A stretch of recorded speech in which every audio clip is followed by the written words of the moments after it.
Book Worms Horror Podcast is sponsored by Creepy Crate.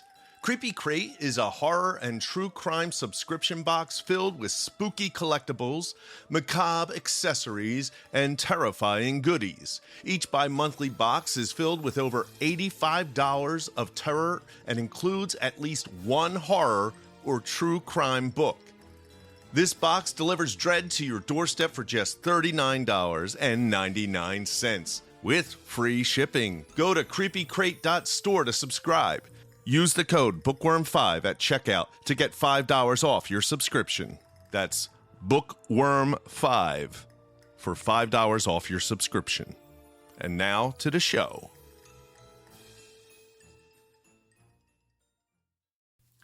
Welcome to Book Worms Horror Podcast, a podcast to get you inspired to write and hopefully get you encouraged to submit to our horror zine, Bookworms. I'm your host, James Ippoliti. Check out my latest YouTube book review. It's the Audible-only original creature feature featuring stories from Joe Hill, Grady Hendrix, Paul Tremblay, and many more. If you haven't purchased issue 3, the Halloween issue of Bookworms, it is selling out fast, so get your worms today. The Etsy link is in the show notes. Regina is a Waddy Award winner for Best Horror Novel, as well as multiple screenwriting awards, including a Webby honoree. Regina is also the contributing editor of the best-selling Local Haunts, a horror tube anthology. Find Regina and her alter ego, Batilda, at her BookTube channel, Regina's Haunted Library, and on her blog, rstclair.com. Regina and myself are the editors of the Book Worms Horror Zine, and since we're seeking great horror fiction for bookworms, we created this weekly podcast to offer writers quick tips on writing for the genre. Find all our links in the show notes. Now let's jump into my conversation with Regina as she speaks with me from her haunted library.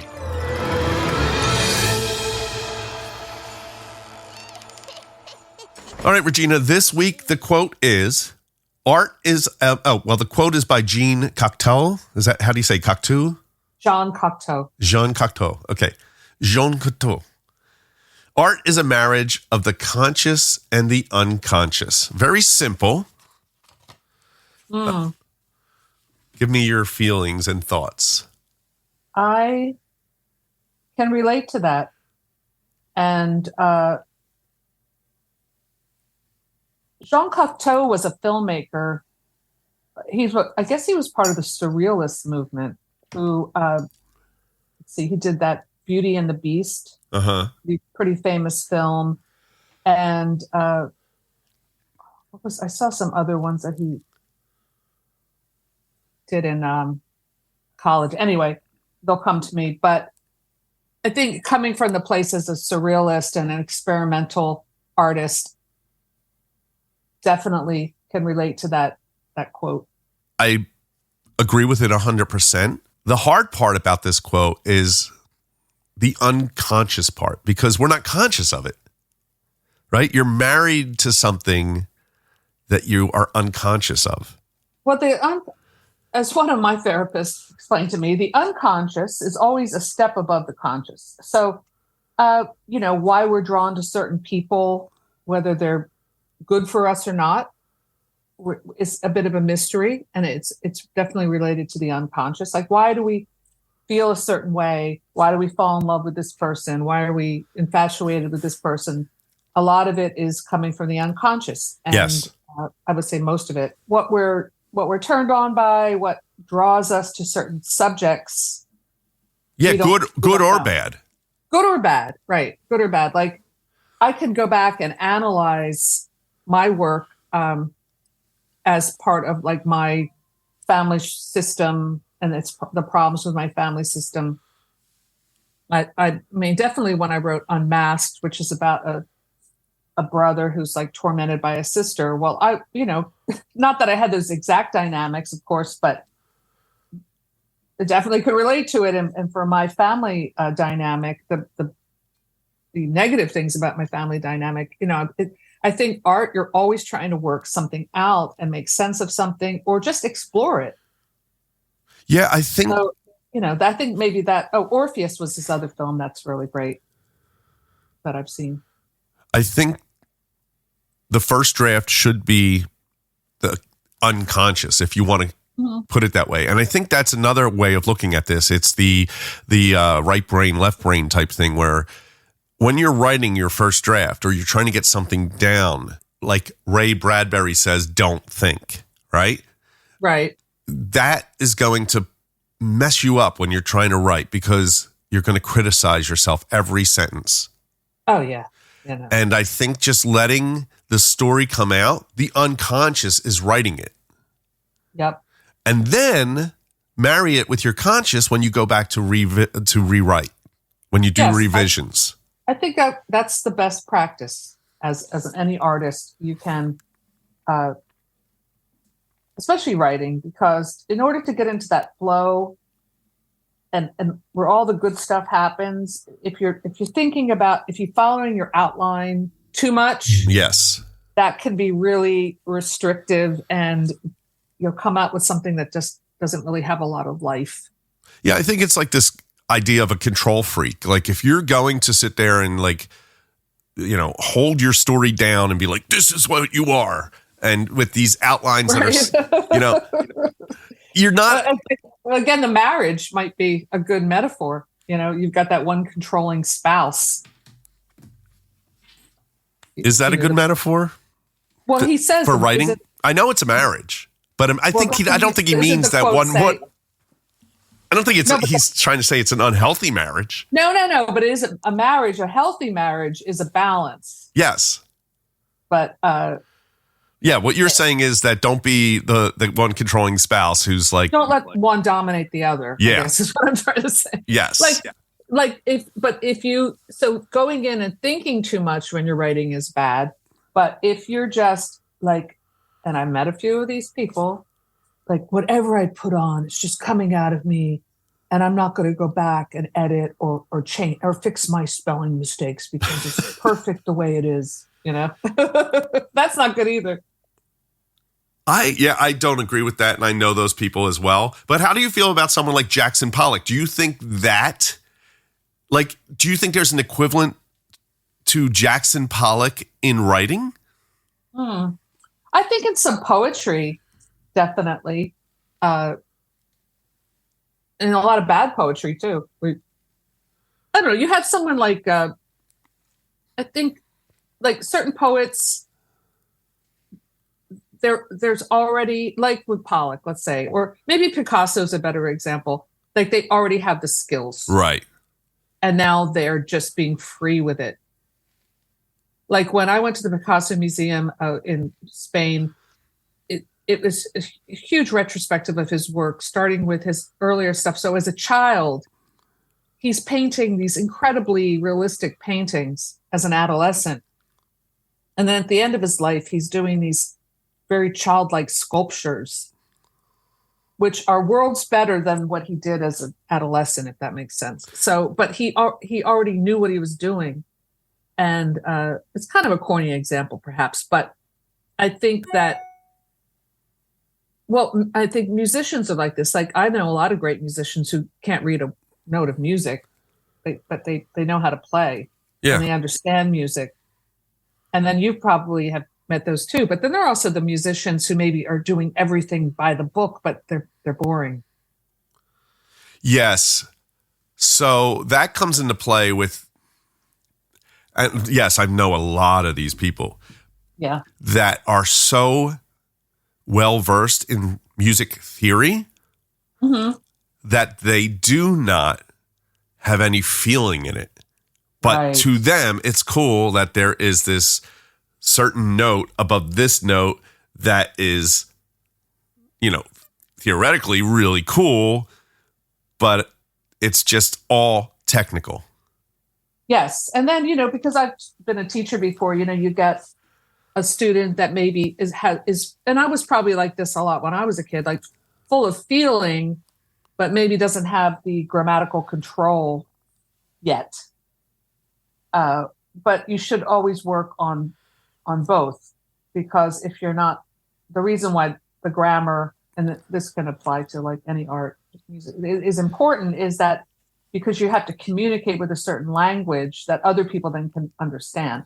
So if you're writing a poem, let's say, and it's just words, but they're not connected with any kind of grammatical syntax, and you expect people to follow the story just by these words, you know, you could create some kind of cool, like,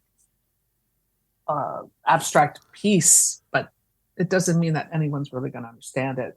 You know, right? But that's art. You know, I look. I'd rather prefer someone who's being really free and expressive and sincere, just in my personal preference, than someone who's being so controlled with it that it's just tight and I don't know.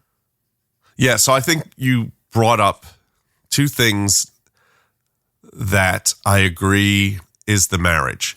It is feeling and skill, right? Yes. So there's the technical and there's the feeling. And you want to have that marriage where it's like, and a lot, you hear this all the time. You need to know the rules before you can break them. Yeah. And that Picasso example is perfect. Here's a guy. And the problem with Picasso is that most people don't know all his earlier stuff. So they just see the stuff that he's famous for. And they're like, well, I could do that. Right. You know, right. same with like Mondrian, you know, like people look at that at the MoMA and they're like, okay, I just see 4 colors. Like there's a reason for it. And it's also, I think with art, when you're looking at stuff, you have to understand the time period it was created in, as well as the artist. Yeah, I think context is important. Context is so important. Earlier conversation about censorship and this kind of stuff. Yes. A good example of a movie I didn't like because it didn't make sense is a movie called Yesterday. It just came out not too long, maybe a year or two ago. Do you know this movie? No. So the idea is this guy basically wakes up and he's the only one that knows that the Beatles existed. Okay. So he's playing the song Yesterday and they're sitting outside at a park and the friend's like, oh my God, that's really good. Did you write that? And they're like, he's like, you joking, right? And then you realize nobody knows the Beatles. It's like a world without the Beatles. Except he knows all the songs. So he becomes famous by re-recording every Beatles song. Well, it's an interesting idea. It's a fun movie, but it doesn't make sense because it takes context out of what matters. Because would some of these Beatles songs work today? The Beatles worked because of the exact everything that happened that is based in that context of that time. Right. They were like a Picasso's, an artist that met the right time. Yes. Like a Shakespeare. There is a book. Or like a Kurt Cobain. I think the book's called Outliers. Mm-hmm. I could be wrong. But it talks I'm about that people being born at a specific time, and you can look at those people and you see that they kind of hit right because of what was going on in the world. And they talk a lot about Steve Jobs and Bill Gates and how they were born at the right time to be in this position to do what they did. Right. You have to understand the time period when things are made, the context, because it's not just whatever you're creating in a vacuum, you know? Yeah. And so you unconsciously are creating in the context of your existence. And that is in merging. This place and time. Yeah. I think that's actually one of the most brilliant and wonderful things about art. Right. Because like you and I are creating art, and we've been for a long time in the digital age. And so are a lot of people. So this has opened up avenues in which to create, which means, you know, you're going to get a flood of a lot of different people creating. I think that's awesome. Like, I totally embrace it. A lot of people are like, there's too much people doing stupid, shitty music. And it's like, well, don't listen to it. It is a little more challenge, maybe finding the good stuff, but I think it's great. I do too. And I don't understand how you couldn't, unless it's because you were born late. Because to me, again, I said I'm not making any money with Spotify or anything, but I have songs out there and I have more people listening than I ever would have in 1991. Yes. And from all over the globe. I think, and to me, I'm not trying to get out there with my music. So to me, every little thing is just icing on the cake. It's just, wow, that's cool. Somebody in Sweden liked my song, or Yes. put it in a playlist, Yeah, isn't that great? How wonderful is that? I know. It's so wonderful. Mike Kiker from Yes. The Apostles. Yes. He did and I was there in the live. He did a live performance that he kind of made it up as he went along, score of the silent film Dante's Inferno. Ooh. And he put that on YouTube with the film with his score. And I haven't checked in a while, but he had like almost 500,000 people watching that. Like, because maybe they're seeking out the film. And I'm like, his music, and they're loving what he's doing. It's like his music is reaching an incredible amount of people through YouTube. Yeah. I would advise, if you're a musician, if it makes sense to your art, your music, those films, and I'm sure this is why he did it, are in the public domain. Mm-hmm. So you could find old, like Nosferatu, and you could do your own score and put it underneath it. And I think that is a wonderful idea of getting your name out there. What a brilliant way of exposing yourself. Yeah, how cool. It's really cool. All right, we'll be back next week with a new quote. Okay. All right. Thank you for tuning in to the Book Worms Horror Podcast. All our links are in the show notes, and we'll be back next week with a new episode.